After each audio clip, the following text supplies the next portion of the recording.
This is the BBC Home Service. Here is the news. In the House of Commons this afternoon, the Prime Minister, Mr. Churchill, said, "What General Weygand called the Battle of France is over. The Battle of Britain is about to begin." To the Permanent Secretary of State for Air. Sir, I have the honor to refer to the very serious calls which have recently been made upon Fighter Command in an attempt to stem the German invasion of the continent.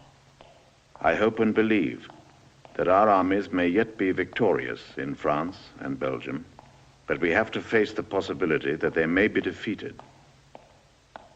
In this case, I presume that there is no one who will deny that England should fight on, even though the remainder of the continent of Europe is dominated by the Germans.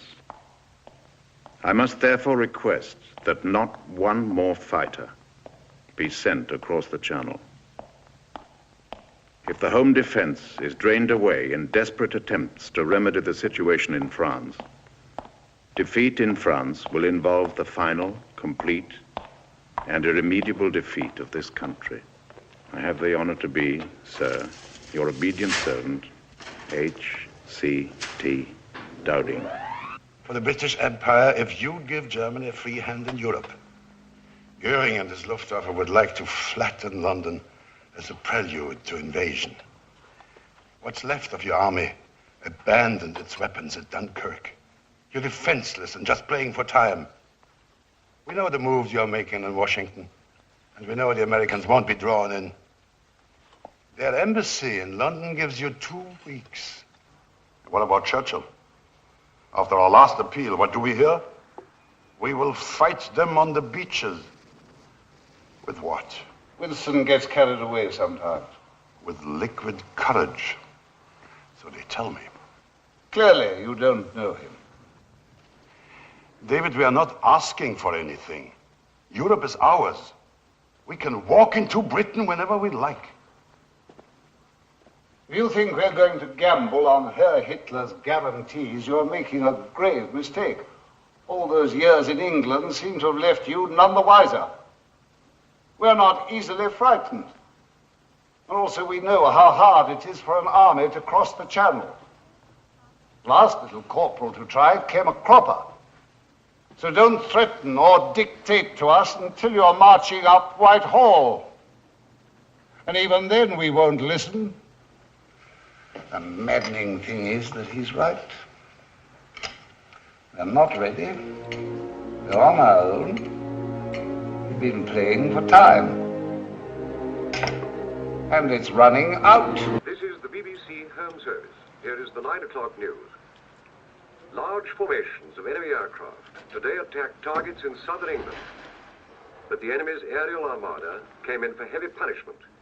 Over 47 German planes were destroyed for the loss of only 15 of our own aircraft.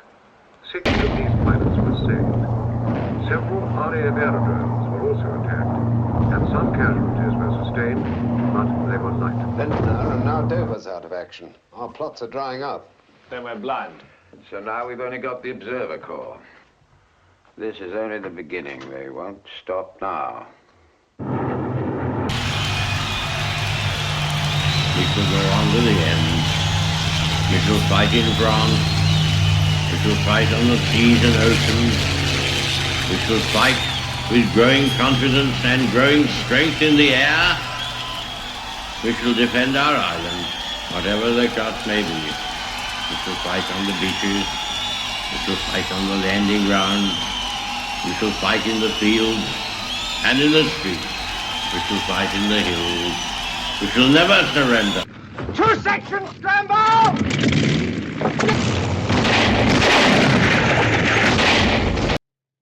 We were up, sir, trying to knock out the enemy en masse.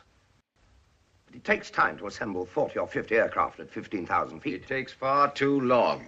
By the time your big wing is up, the enemy have hit their targets and are on their way home. All that matters is to shoot them down in large numbers. I'd rather destroy 50 after they've hit their targets than 10 before. Don't forget, the targets are my airfields, Lee Mallory. But if Goering should concentrate on London by day, it's another matter. If it means he leaves my airfields alone, I shan't complain. Even a few days would give me the chance to get back to full strength. You'll have farther to come. And to go back. We'll have more time to intercept.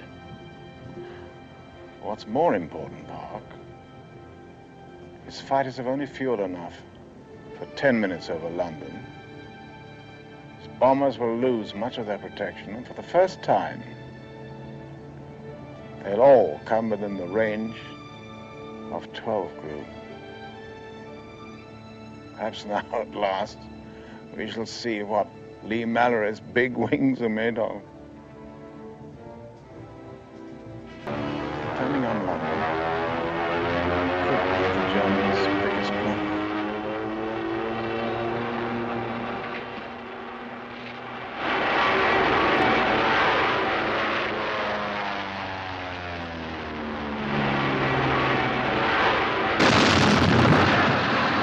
Leader, Tango Control, and it's now probably slightly below you. Roger, Tango, I've got them.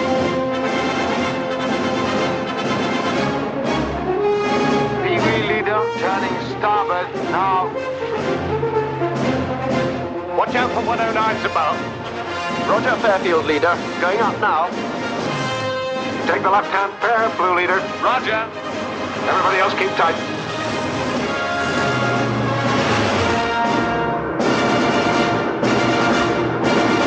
Swarms of the sod. Foxtrot leader, cut that out. Everyone keep quiet.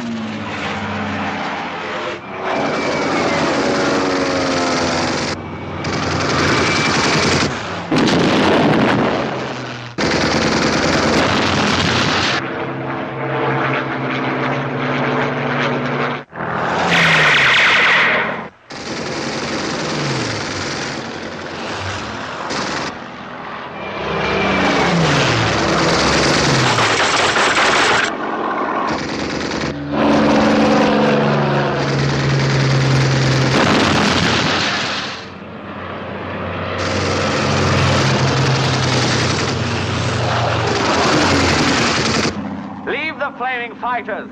It's the bloody bombers we want.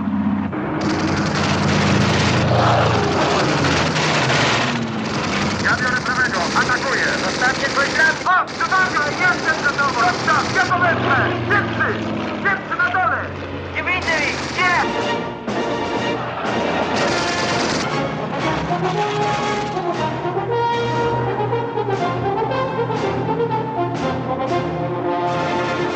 Box leader, break it off. Home and tea. For once you deserve it. Well done, everybody. This is the BBC Home Service. Here is the 9 o'clock news. And this is Alva Liddell reading it. Up till 8 o'clock tonight, 165 German aircraft had been destroyed in big-scale attacks attempted by the enemy today on London and the southeast. We lost 30 fighters, with 10 of the pilots safe.